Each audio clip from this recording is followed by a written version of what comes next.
So what is the next question? Question number 3 is, in the adjoining figure P parallel to 6 find the unknown angles. ठीक है, ये आपको एक figure दी हुई है, इसमें बहुत सारे जितने भी हमारे एंगल्स होते हैं वो सारे मेंशन किए गए हैं और एक एंगल को हमें बता दिया। भाई बहुत बड़ा एहसान किया है क्वेश्चन ने हमें, हमारे ऊपर, हमें एक एंगल बता दिया है। अब कह रहा है भाई सारे एंगल अपने आप निकालो। ठीक है, हमें पता है, हमने सब कुछ बहुत अच्छे से कर रखा है, हम तो निकाल देंगे। ठीक, जिसको नहीं आ रहा है समझ में, अब फिर से एक बार देख लीजिएगा, सारे क्वेश्चंस का जितना भी है सब इसमें रिवाइज हो जाएगा। ठीक, तो देखो बेटा, एक एंगल दिया हुआ है दिस इज 125 डिग्री। ठीक, अब हमें क्या निकालना है, ए बी सी डी और ई एफ, सारे एंगल्स को फाइंड आउट करना है। सबसे पहले हमें पता होना चाहिए, बेटा बच्चे कंफ्यूज हो जाते हैं, मैम इसमें फाइंड आउट क्या करना है।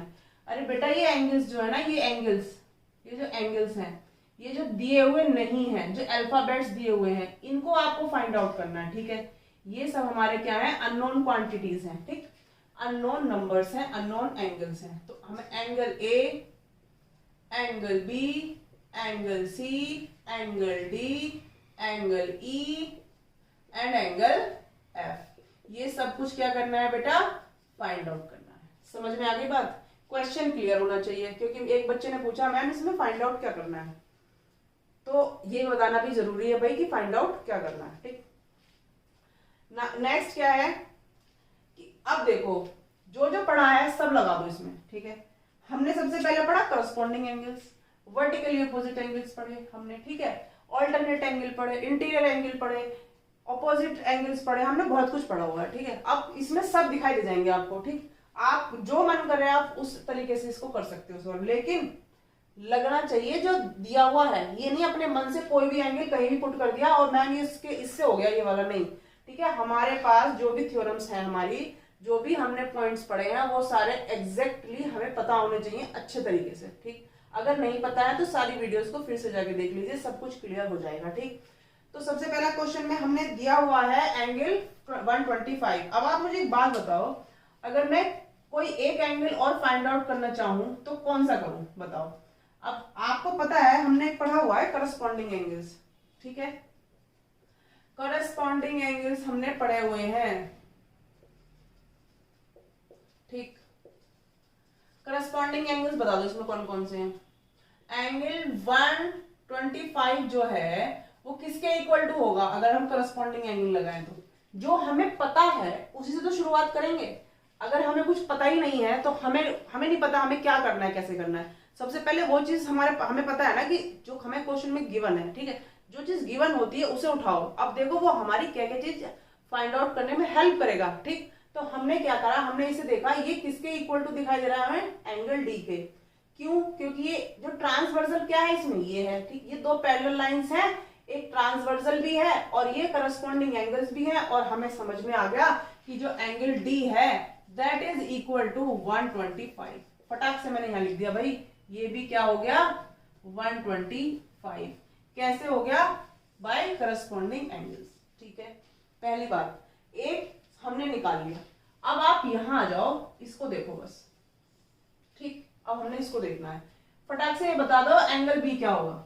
एंगल बी और एंगल 125 में, इन दोनों में क्या रिलेशन है, इन दोनों में क्या रिलेशन है। अब हमारा सेकंड पॉइंट आ जाता है वर्टिकली ऑपोजिट एंगल्स का। बता दो जल्दी से क्या होगा, angle B will be 125 also by which theorem, that is vertically opposite angles. Okay, मैं इसको और अच्छे से लिख देती हूँ थोड़ा। 125 होगा एंगल बी, होगा कि नहीं होगा मैं इसको भी यहां लिख दूंगी, ये भी हमें पता चल गया बेटा। ठीक, अब बता दो, अब मुझे ये बता दो कि एंगल ए और सी में से आप लोगों को क्या प्रॉब्लम आ रही है, ये फाइंड आउट हो जाएगा ना। कैसे होगा, देखो यहां पे आपको एक स्ट्रेट लाइन दिखाई दे रही है बेटा, ये स्ट्रेट लाइन दिखाई दे रही है। आप अगर आपको ये स्ट्रेट लाइन दिखाई दे रही है तो इसके इधर भी 180 बनेगा और इसके इधर भी 180 बनेगा। इधर भी एक एंगल पता है, इधर भी एक एंगल पता है, चाहो तो यहां से भी निकाल सकते थे। यहां भी हमें एक स्ट्रेट लाइन ही है ना ये वाली, इधर भी 180 बन रहा है, इधर भी 180 बन रहा है। इधर हम जाएंगे नहीं क्योंकि हमारे यहाँ पे कुछ पता ही नहीं है क्या है हिसाब किताब। ठीक है, लेकिन अगर आप चाहो तो आप बता सकते हो, ये भी यहाँ पर वर्टिकली अपोजिट बन के यहाँ पे 125 हो जाएगा। इतने सारे इसमें तरीके हैं करने के, आप इसे कैसे भी कर सकते हो, बस आपको पता है तो आप इसे कैसे भी कर सकते हो। ठीक, तो हमने देखा, यहां से आ जाओ फिर वापस। तो मैंने क्या किया, एंगल ए फाइंड आउट करना है मुझे। तो एंगल ए फाइंड आउट करने के लिए हमें क्या करना होगा, एंगल ए से कर लो या उससे कर लो, चलो हो तो उससे भी जाएगा। सप्लीमेंट्री एंगल जो इंटीरियर एंगल्स हैं, इंटीरियर एंगल्स बना दो हमारे सेम साइड वाले। थर्ड पॉइंट में क्या लिखेंगे हम लोग, interior pair of interior angle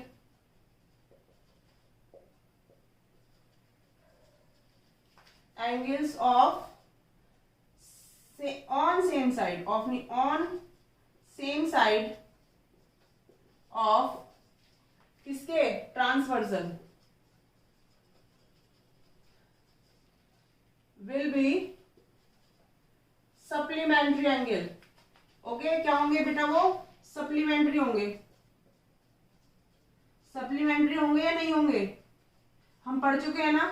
तो एंगल एफ और एंगल 125, एंगल एफ और एंगल 125 कितना होगा बेटा मेरा, 180। यहां से मैं एंगल एफ फाइंड आउट कर लेती हूं। तो बता दो जल्दी से, 180 में से 125 माइनस किया तो कितना आया, 25 दूनी 50, 3 5, तो ये हो जाएगा 55 डिग्री।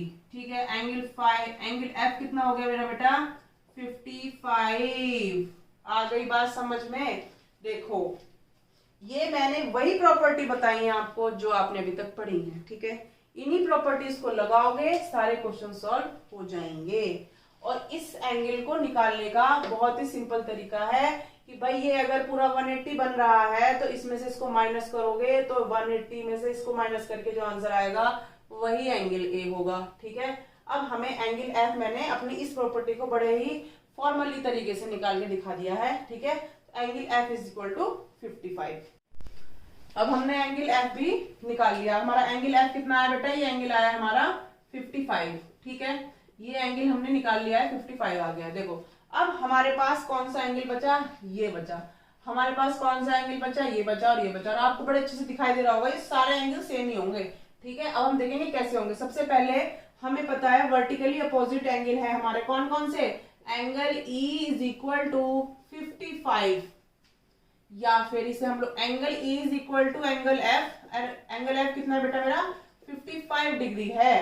कैसे है ये, इसको भी हमने बता दिया, these are also vertically opposite angles. ठीक है, ये मैंने शॉर्ट फॉर्म में लिखा है, आप लोग इसको अच्छे से लिखेंगे। ठीक है, नेक्स्ट एंगल ई भी मेरा फाइंड आउट हो गया, कितना आया बेटा, 55 डिग्री। अब बता दो एंगल ए क्या होगा, एंगल ई का क्या है, करस्पॉन्डिंग एंगल है। Angle A and angle E are corresponding angle. Okay, corresponding angles हैं, तो हमारे ये दोनों angle A is equal to angle E, और एंगल ई कितना है बेटा मेरा, 55 डिग्री। ठीक है, एंगल ए भी हमारा आ गया, दैट इज ऑल्सो 55 डिग्री। अब बता दो एंगल ए और सी में क्या रिलेशन है, angle A and angle C are vertically opposite angles. ठीक है, vertically opposite angles, so these are also equal. Angle C, तो एंगल सी क्या हो जाएगा हमारा, एंगल ए तो पता चल गया ना, angle C will be 55 degree. Okay, था ना कितना इजी सा क्वेश्चन। बस इसको हमें बड़ा बड़ा करके लिखना है और हर चीज को एक्सप्लेन करके लिखना है कि आप जो भी पॉइंट लिखोगे आपको वहां पर मेंशन जरूर करना है कि ये आपने कैसे लिखा।